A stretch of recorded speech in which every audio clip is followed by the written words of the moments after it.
কটূক্তি করা হয়েছে, এতে আমাদের করণীয় কি এবং কটূক্তি করা ব্যক্তিদের শাস্তি কি হবে ইসলামের আলোকে? দেখুন, মুসলমানদের একটা জায়গা আছে, সেটা হলো নবী করিম সাল্লাল্লাহু আলাইহি সাল্লামের ইজ্জত, সম্মান, আবরু।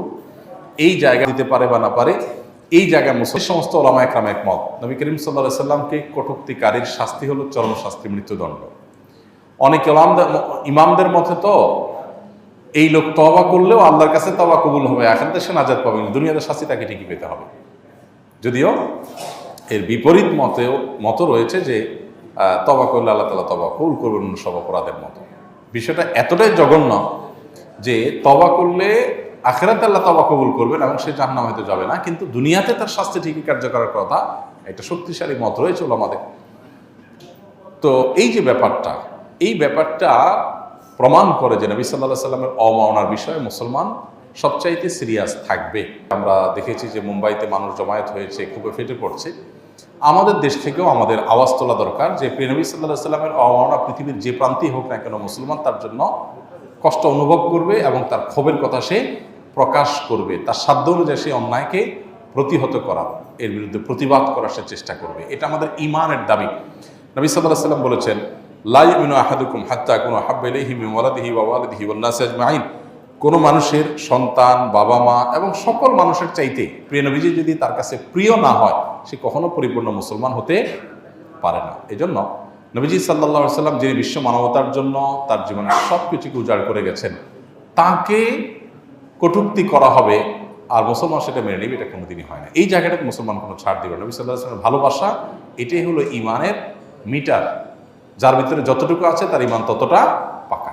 অতএব এই ব্যাপারে আমাদের প্রত্যেককে যার যার জায়গা থেকে প্রতিবাদ জানাতে হবে, সোচ্চার থাকতে হবে।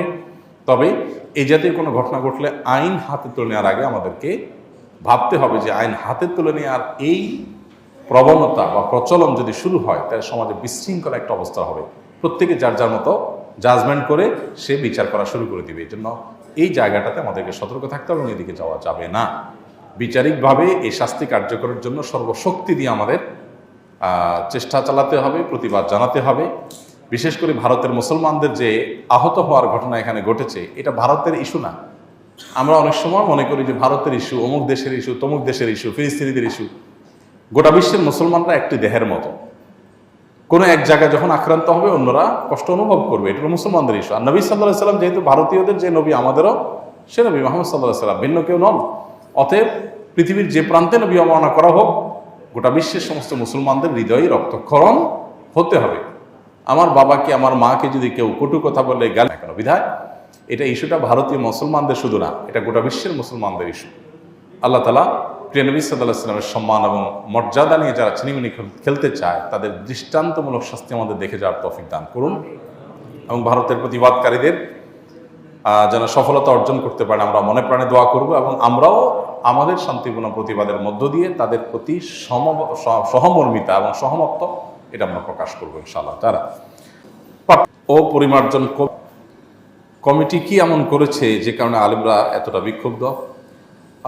সত্যি বলতে আমাদের কোমলমতি শিশুরা তারা স্কুলে, মাদ্রাসায় কি বই পড়বে, এই পাঠ্যপুস্তক সংস্কার এবং পরিমার্জন করবার জন্য যে কমিটি করা হয়েছে, সেই কমিটির আসলে কোনো সিদ্ধান্ত এখন আমাদের কাছে আসেনি, যেটার কারণে ওই সিদ্ধান্ত নিয়ে বিতর্ক হবে। বিতর্কটা হলো যে এই কমিটিতে চিহ্নিত ইসলাম বিদ্বেষীরা রয়েছে।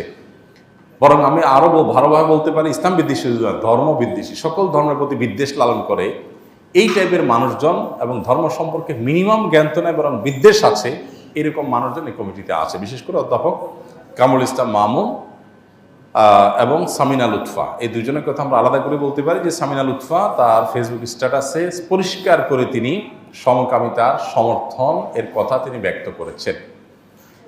তো একজন মানুষ, তিনি যখন এদেশের প্রচলিত আইন, সংবিধান, এদেশের সকল ধর্মের মানুষের মূল্যবোধের বিরুদ্ধে যা দাঁড়িয়ে যায়, এরকম মানুষ কখনো এই দেশের মানুষের সন্তানরা কি পড়বে সেটা ঠিক করে দেওয়ার জন্য কখনো অথরাইজ ব্যক্তি হতে পারে না। এটা কোনো যুক্তিতেই হতে পারে না, এটা হলো চাপিয়ে দেওয়া।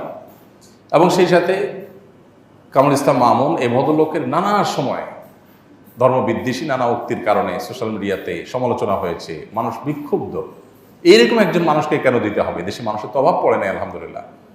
অতএব এই জায়গাটা বিভিন্নভাবে কথা বলছেন যে পাঠ্যপুস্তক সংস্কার পরিমার্জন কমিটিতে এ ধরনের চিহ্নিত ইসলাম বিদ্বেষী যাতে কোনো অবস্থাতে থাকতে না পারে তাদের জন্য অপসারণ করা হয়, সেই জন্য ওলামা একরাম দাবি তুলছেন এবং দাবিটা খুবই যৌক্তিক দাবি।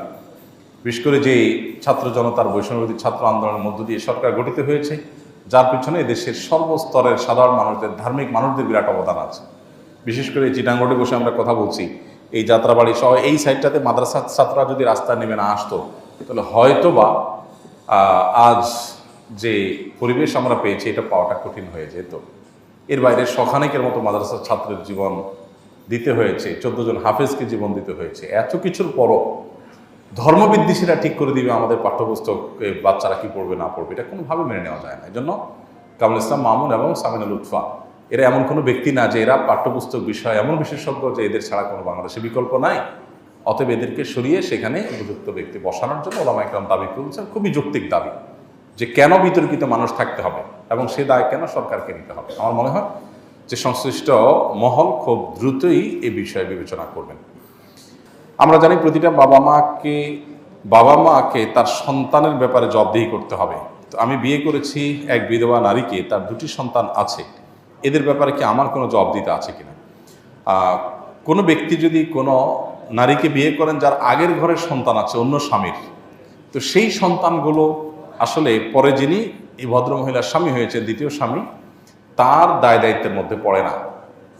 এবং এই ভদ্রলোক মারা গেলে তার সম্পদের ভাগও এই বাচ্চারা পাবে না, কারণ এরা তার বাবা না আসলে, এবং এই ভদ্রলোকের সাথে তাদের ব্লাডের কোনো সম্পর্ক নাই।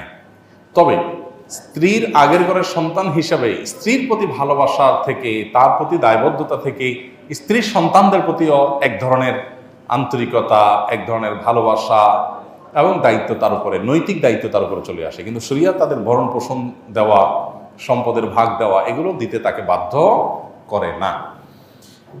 তবে ওই ভদ্রমহিলা যিনি, যেহেতু তার গর্ভে ধারণ করা সন্তান, এই জন্য মা হিসাবে তার ওই সন্তানদের প্রতি সাধ্য অনুযায়ী ভালোবাসা দেওয়া কর্তব্য আছে। যেহেতু মহিলা মানুষ, ভরণ পোষণের দায় দায়িত্ব তার উপর নাই, কিন্তু স্নেহ মমতা দেওয়া, ভালোবাসা দেওয়া, খোঁজখবর নেওয়া, রক্ত সম্পর্কীয়, রক্তের সবচেয়ে কাছাকাছি আত্মীয় হওয়ার তাদেরও দায়িত্বের মধ্যে পড়ে। কিন্তু ওই ভদ্রলোক যিনি আছেন তার সাথে যেহেতু রক্তের কোনো সম্পর্ক নাই, আগের ঘরের অন্য কোনো ভদ্রলোকের সন্তান তারা, অতএব তার উপরে এই দায়িত্বটা এইভাবে বর্তায় না।